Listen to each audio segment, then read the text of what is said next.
నీ పాత మాటలు చచ్చిపోయినాయి, ఎప్పుడు నీ పాత బూతులు చచ్చిపోయినాయి, ఎప్పుడు నీ పాత విధానము ఆడవాళ్లను ఇబ్బంది పెట్టి, తోటి వాళ్ళని హింస పెట్టి, ఇంటి ప్రక్క వారిని బాధించే ఆ తత్వము చచ్చిందా? ఇంకా బ్రతికే ఉన్నదా? నీ ఇంటి ప్రక్క వారు నీ హింస పడలేక, నీ బాధలు పడలేక, నీ హెరాస్మెంట్ పడలేక ఇల్లు ఖాళీ చేసి వెళ్ళిపోయిన మాట నిజము కాదా? బిడ్డలారా, సిలువను ధ్యానించే ప్రియమైన తల్లి, సిలువను ధ్యానించే ప్రియమైన తండ్రి, సిలువను ధ్యానించే ప్రియమైన యవనస్తుడా, సిలువను ధ్యానించే ప్రియమైన యవనస్తురాలా, ప్రియమైన దేవుని బిడ్డలారా, ఈరోజు ఒక నిర్ణయాన్ని తీసుకో. నా ప్రాచీన స్వభావాన్ని నేను వదిలిపెడతాను ప్రభువా. నా ప్రాచీనమైన పాత బుద్ధులు అన్నీ తీసివేసుకొని కొత్త బుద్ధులు నేర్చుకుంటాను నాయనా. నా పాత క్రియలన్నీ సిలువ వేసేస్తాను ప్రభువా. అయ్యా, సిలువ మరణం పొంది సిలువ ఎక్కావు. ఈరోజునే నా యొక్క ప్రాచీన స్వభావాన్ని, నా పాత క్రియలు, నా పాత బుద్ధులు, నా పాత విధానాన్ని సిలువ వేస్తానని ప్రభు చెంతకెళ్ళి ప్రార్థన చేస్తావా తల్లి? రాత్రి ఉపవాస కొడుకులో జ్ఞాపకం చేసుకోమా. నేను మరొక వాక్యాన్ని మీకు జ్ఞాపకం చేస్తాను. గలతీయులకు రాసిన పత్రిక 2వ అధ్యాయము 20వ వచనం. నేను క్రీస్తుతో కూడా సిలువ వేయబడి ఉన్నాను. చూసారా? ఈ మాట అపోస్తుడైన పౌలు గారు మాట్లాడుతున్నారు. అయ్యో, నేను క్రీస్తుతో కూడా సిలువ వేయబడి ఉన్నాను. నేను క్రీస్తుతో కూడా సిలువ వేయబడి ఉన్నాను. I am crucified with Christ. I am crucified with Christ. దాని అర్థం ఏంటి? My old man was crucified అని పౌలు గారు మాట్లాడుతున్నారు. నా ప్రాచీన స్వభావము సిలువ వేయబడింది. ఎంత ధైర్యంగా చెప్తున్నారు. రక్షణ పొందిన, మారు మనసు పొందిన బిడ్డలారా, you are ready to tell? మీరు చెప్పడానికి సిద్ధంగా ఉన్నారా? అంతేకాదు, చూడండి చక్కని మాట. నేను క్రీస్తుతో కూడా సిలువ వేయబడి ఉన్నాను. ఇకను జీవించువాడను నేను కాను, క్రీస్తే నాయందు జీవించుచున్నాడు. క్రీస్తే నాయందు జీవించుచున్నాడు. నేను జీవించేది నేను కాదు, క్రీస్తే నాయందు జీవిస్తున్నాడు. Christ is with me. క్రీస్తు నాయందు జీవిస్తున్నాడు. He is living with me. బిడ్డలారా, చూడండి, నేను క్రీస్తుతో కూడా సిలువ వేయబడి ఉన్నాను. You are ready to tell? నువ్వు చెప్పడానికి సిద్ధంగా ఉన్నావా తల్లి? చెప్పడానికి సిద్ధంగా ఉన్నావా? అంతేకాదు, నేను మరొక వాక్యాన్ని మీకు జ్ఞాపకం చేస్తాను. ఇదే గలతీయులకు రాసిన పత్రిక 5వ అధ్యాయము 24వ వచనాన్ని మనం ధ్యానించుకుందాం. 24వ వచనం. క్రీస్తు యేసు సంబంధులు శరీరమును దాని ఇచ్చలతోనూ దురాశలతోనూ సిలువ వేసి ఉన్నారు. ఎవరు? క్రీస్తు సంబంధులు. క్రీస్తు యేసు సంబంధులు శరీరమును, క్రీస్తు యేసు సంబంధులు శరీరమును దాని ఇచ్చలతోనూ దురాశలతోనూ సిలువ వేసి ఉన్నారు.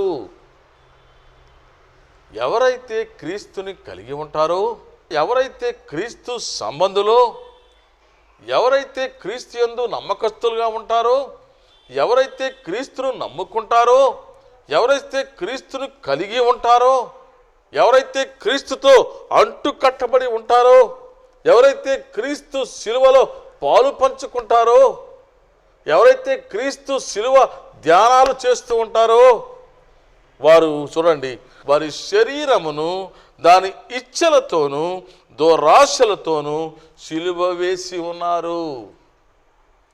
ఇచ్చలతోనూ దురాశలతోనూ.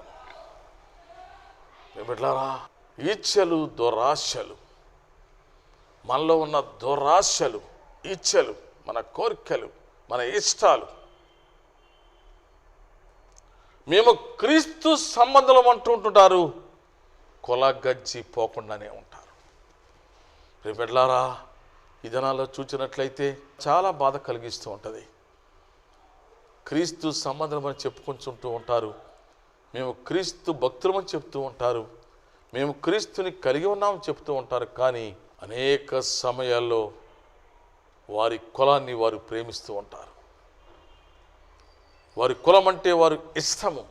ఏదో ఒక తల్లిదండ్రులకు మనం జన్మిస్తాము కాబట్టి మన తల్లిదండ్రుల కులము మనకి సంప్రాప్తమవుతూ ఉంటుంది.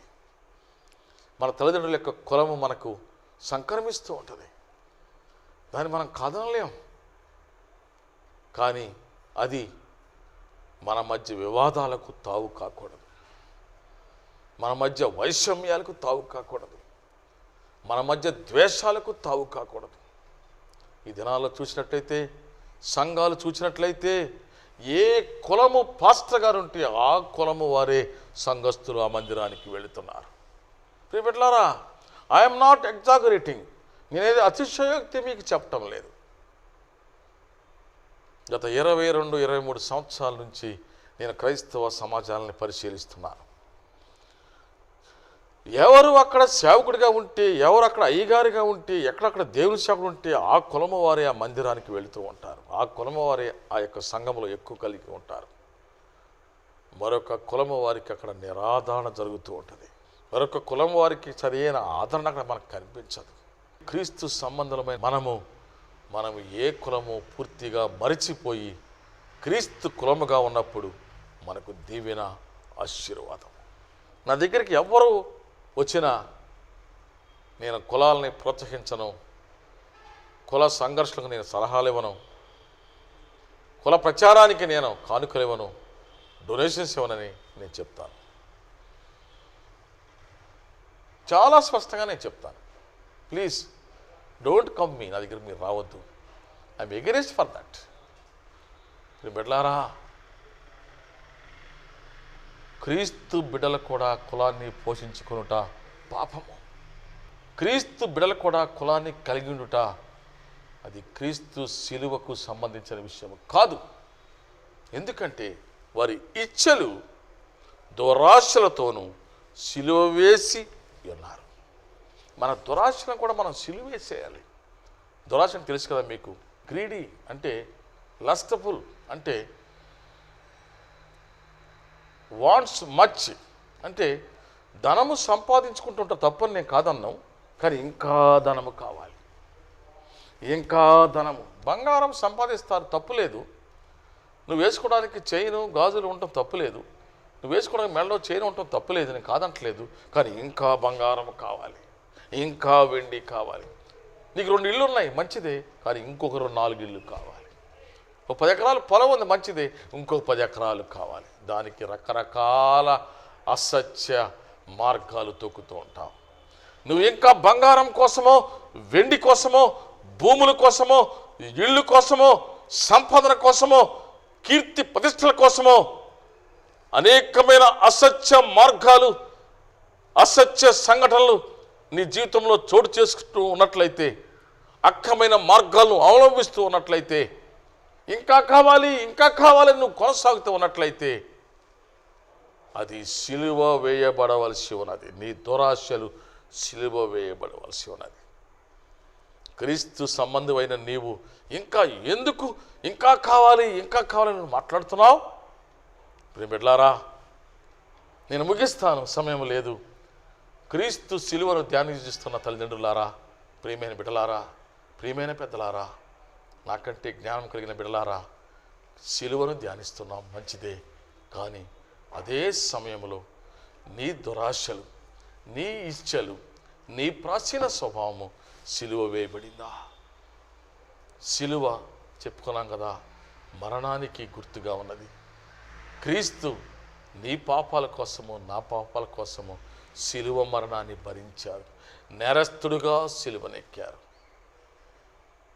ఆయనను కొట్టి బట్టలు వడతీసినట్లుగా మనం చదువుకుంటున్నాం.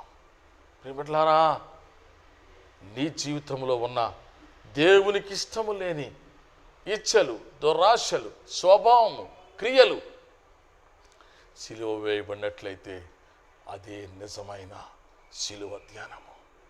నిజమైన నీ 40 దినాల ఉపవాసానికి అదే ఒక మంచి మెట్టు. లేక నువ్వు చేసే 40 దినాలు సిలువ ధ్యానానికి ప్రధానమైన ఆభరణము, ప్రధానమైన అందము, ప్రధానమైన కొసమెరుపు నీ యొక్క ప్రాచీన స్వభావము సిలువ వేయబడటమే. You are ready? నువ్వు ధైర్యంగా చెప్పగలవా తల్లి, తండ్రి, ప్రియమిట్లారా? నా ప్రాచీన స్వభావము, నా పాత మనుషుడు సిలువ వేయబడ్డారు అని చెప్పినట్లయితే దేవుడు మిమ్మల్ని నిండారుగా దీవిస్తాడు. ప్రార్థన చేసుకున్నాం. ప్రియ పరలోకపు తండ్రి, మా దురాశలు, మా ఇచ్చలు, మా ప్రాచీన స్వభావము, మా పాత మనుషుడు సిలువలో మరణించవలసి ఉన్నది. అందుకు మేము సిద్ధపడి మా పాత స్వభావాన్ని అంతా తీసుకొని మేము నూతనముగా మార్పు చెందవలసి ఉన్నది. మేము నూతనముగా మారవలసి ఉన్నది. సిలువ నూతన శకానికి నాంది కావలసి ఉన్నది. అందుకు నన్ను మమ్మల్ని సిద్ధపరిచి దీవించి ఆశీర్వదించమని యేసు నామమున అడిగి వేడుకొంచున్నాము తండ్రి. ఆమేన్.